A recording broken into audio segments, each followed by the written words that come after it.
Oh. Oh.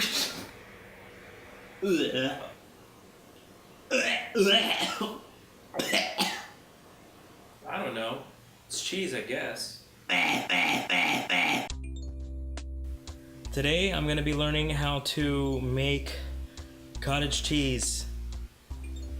I don't know why. Just because I can. I'm going to be doing this completely on my own. I'm not going to have Kyle or Mondo to help me. I'm actually going to try to finish this video as quickly as possible, just to test my abilities. Everything that I've learned within the last month of this YouTube channel, I want to put it together and have a video for you guys by tomorrow. I don't think it should be too hard. I did a bit of studying about what goes into making cottage cheese. It's not going to be that difficult, and it'll be really cool to kind of show you guys what I did for the process. I'd like to eventually have more cheese videos, but we're gonna start with something really simple. Cottage cheese, to my knowledge, is like one of the most simple things you can do. Other cheeses require I think a bacteria colony called rennet. Just for this video, we're gonna keep it really short. I'm just gonna learn how to make simple cottage cheese. And Terrell and I are going to the store to get some cream. We're gonna make Russian pancakes. And what is a Russian pancake? Sirnitsky. It's a pancake full of dry cottage cheese.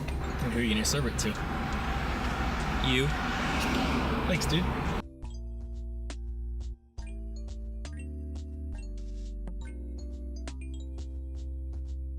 Right now, I'm gonna use my handy dandy laptop to learn how to do this. Pretty simple. I think this is the most basic way just about anybody today is gonna learn how to do anything. And with something as simple as cottage cheese, I don't think that I need to do much more. If I want to learn how to make it more thoroughly, I'd say I'd probably experiment with different ways to make it, but at this point in time, I just have a half gallon of really nasty sour milk. And all I did was I wanted to look up what I could do with sour milk instead of throwing it away. One of the #1 suggestions was cottage cheese, so there you go. Anyways, I have some half and half because what we have is a half gallon of 1% milk that's super sour and curdled. No, that's not bad. It's not going to get you sick because the process I'm doing right now is going to kill off the bad bacteria. If I do get sick, definitely something went wrong, but I don't think that's going to happen. I've done a lot of research and I'm just going to go for it. I have some vinegar, nothing special, and some recipes call for salt. Now I'm gonna just get started making it, I guess. If I have a hang up or if I notice something, I'll just let you guys know. Other than that, if you wanna learn how to do it, I'll send some links to recipes that I looked at. You can go ahead and follow along with me. It's not gonna be too difficult. Oh! Oh! It smells so bad. Ugh. Oh, that's awful. Oh my gosh. Okay.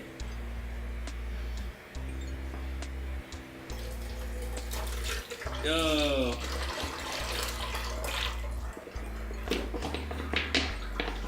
Right now I'm just heating this to a boil. You can see it's honestly a lot less gross than I thought it would be. That was really spoiled milk. As I've seen before in a bunch of other places, there's no mold in it or anything like that. Right now, heating it up until it starts to simmer, that's gonna eliminate all the bad stuff that would make us sick when consuming this. There's more to all of that, but I don't know yet. I guess I'll learn more when I make other cheeses.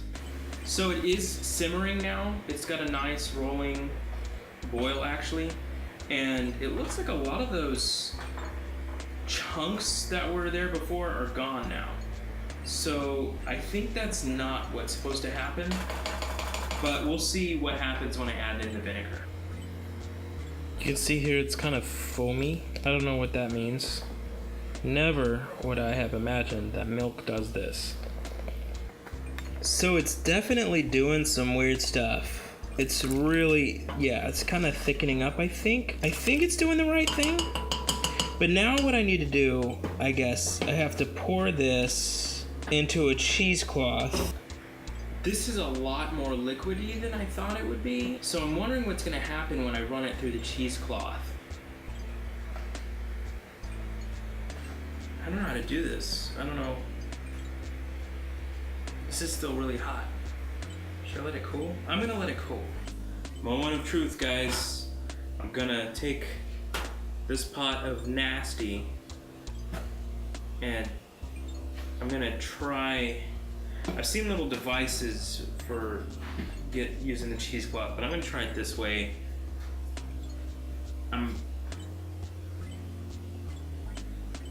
I don't know if I'm the brightest person. I never said I was. I hope this will work though. Well, maybe.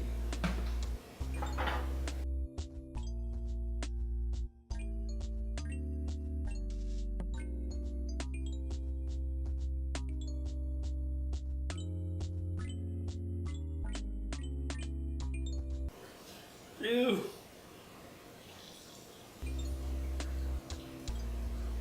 This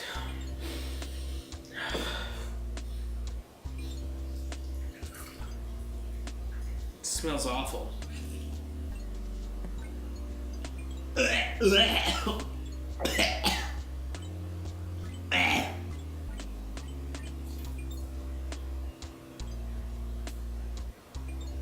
Now I have a nice thing. I don't know. It's cheese, I guess. Is it safe to eat? I have no honest idea. But this actually smells like cheese. And this smells disgusting. The liquid there. And there's a lot of it. So here's our end product. Very dry. Very crummy. I don't know if this is right, but I'm gonna taste it. Alright guys, so actually I tried this all again the next day. The last one was really bad, but look at that! So what I think I did wrong, firstly, is I didn't add any fat to it. I wanted to see if it would work, but actually this one I added half and half to it. Not only that, but the milk that I used for this one was like way less sour.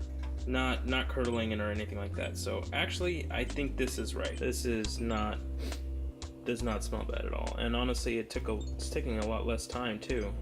Notably this time around, it does not smell nearly as bad. For a second try, that's pretty good. I haven't even added the vinegar yet. So let's go ahead and do that now. It's a lot looser actually, but the curds look nicer, I think. I'm not 100% about that, but we'll see how that comes out. Alright guys, you can see the clear difference now. This one is holding its shape and it's wider and just beautiful. It doesn't smell bad. It's moist. This one is kind of chalky. It does smell bad, and it just real crumbled all over the place. It has no real flavor at all. This bad smell was the only flavor it has. So I'd say overall, I'm glad that I had a second opportunity to make one because that looks good.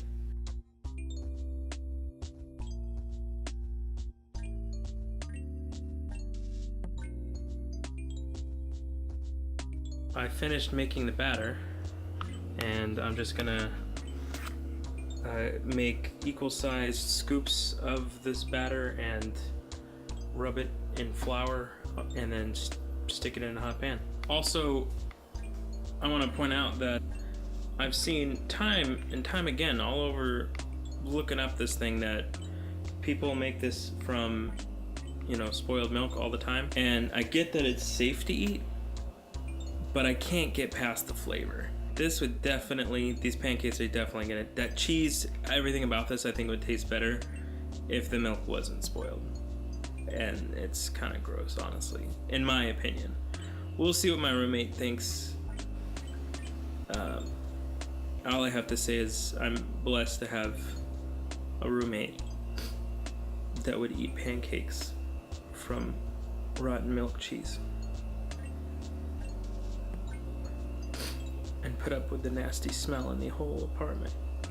Here it goes.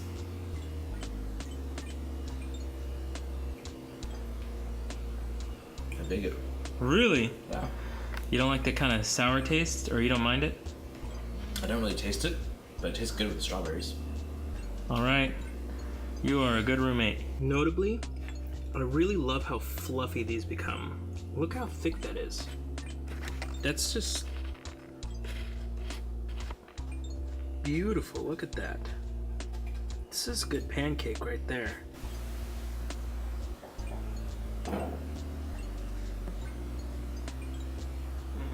Oh, you can't get into it? I can. I'll take one for the team.